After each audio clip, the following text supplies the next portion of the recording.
All right, we're back. Today we are going to make Texas style turkey chili. It's like 8:30 in the morning right now, so this is a slow cooker. I'm gonna need either a Dutch oven or a crock pot in order to do this. Those are the two best implements to use for this. You can also just use a regular pot, but you want to make sure it's one of those really thick bottom pots, because this is going to cook pretty much for 4 hours, if not more, in order to impart all the flavor that I'm looking for. Let's get started. I'm just going to show you my ingredients over here. We got our turkey. I happen to be in my freezer. Salt, pepper. In that bowl I have 1 whole onion plus a bunch of chili peppers, and I'll show you how to go about cutting those, as well as about 3 cloves of garlic. I also have a can of tomato, either puree or you can use the whole plum tomatoes, a can of diced chili peppers, you know, that kind right there. I'm going to use some cayenne, some paprika, and a little bit of cinnamon. Another super, you don't have to put the cinnamon in. I just like it because it adds a little bit of a depth of flavor. You can also throw in a little bit of cocoa powder.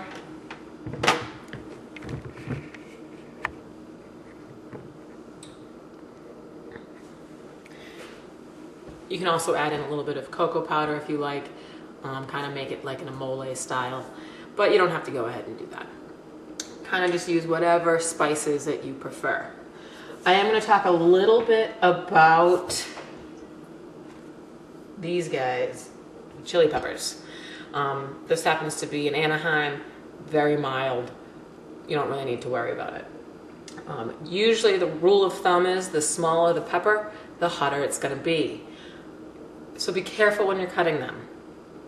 I would recommend cutting everything else and then going ahead and cutting your chili peppers, because the essential oils in the chili peppers are going to get on your hands and onto your cutting board, then get onto everywhere else. So anything that you touch, that's where the essential oil is going to go, and that's what's going to burn.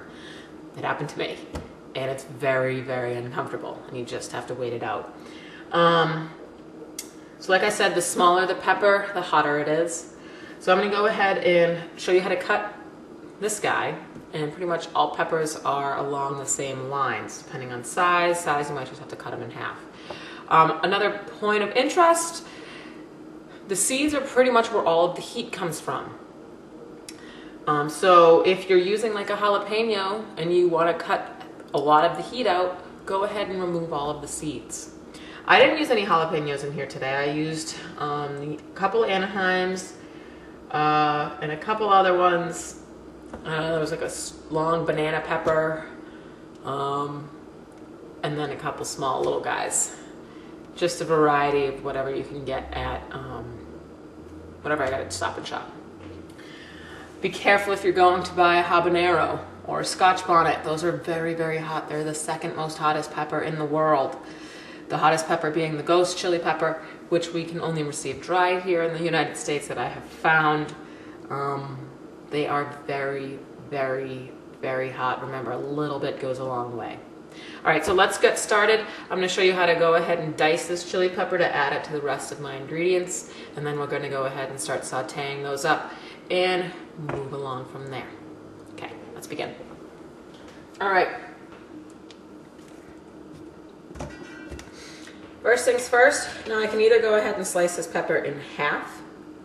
However, because this is a pretty big pepper, I'm just going to go ahead and along the outside, you can see a nice little ring here. I'm going to go ahead and remove the segments that way. I'm going to try to avoid the seeds as much as possible. You'll also notice that you have this nice little ribbing in here, this white ribbing. You want to remove that. It's actually pretty bitter. All right, now that I have all the ribbing removed, I'm just going to go ahead. I like to cut because I always know I have a really sharp knife, starting with the skin side up. Some people find it easier to put the skin side down, but this is just a preference thing and how sharp your knife is. I make sure my knives are sharp at all times. Invest in a steel, invest in a stone. It'll make your life much easier. You're less likely to cut yourself with a sharp knife than you are with a dull knife. So I'm just making a nice little julienne of my peppers.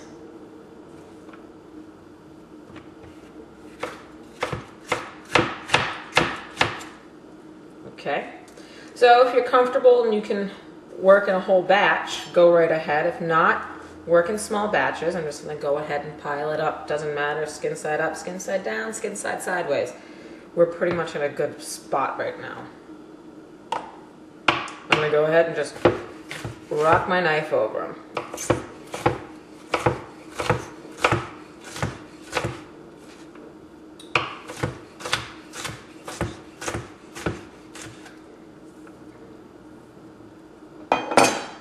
Go ahead, add this to the rest of my peppers. All right, so from here we're pretty much ready to go. I'm going to start by adding some fat into my pot. Today I am using coconut oil. As you can see, it's kind of not really oily right now. It's kind of just a big hard blob of stuff. It's kind of almost like wax. I promise you it does melt down. I'm going to set my pot on about medium heat.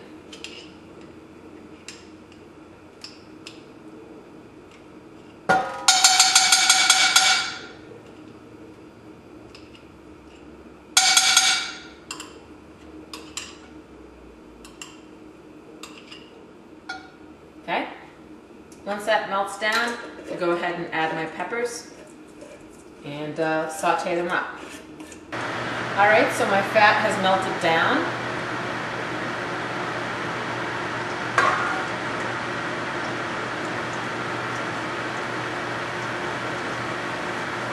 I'm going to go ahead, throw my onions and peppers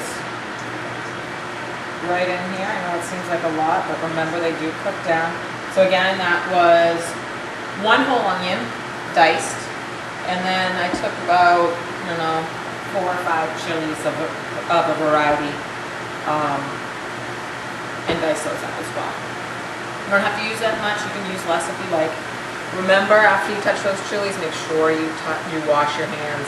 Very, very, very, very important. All right. So my peppers and onions have sweated down.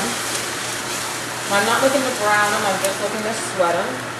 Go ahead and add my garlic. So again, it's about 3 cloves. You can do more, you can do less. Once I have my garlic added,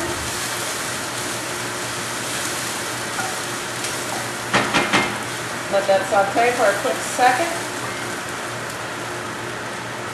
I'm going to go ahead and add my meat.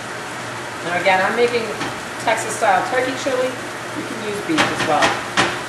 This is just kind of like a basis for your chili. And remember, in Texas, they don't put beans in their chili. There's no beans in chili. Chili's meat.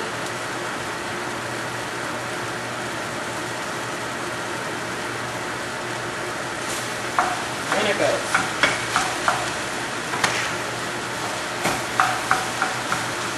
We're just going to brown the meat up. All right. So from here, I'm going to go ahead and add a small can of diced chili peppers. Well, yes, more chili, but these aren't really hot. They're more like a nice smoky, tasty flavor. And a can of tomato. You can add tomato puree, or in this case, these are whole plum tomatoes. They're going to break down. Probably give them a little bit of help right now.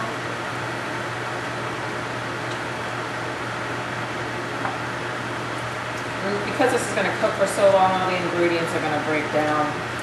Those onions are going to kind of melt and disappear. And just be a nice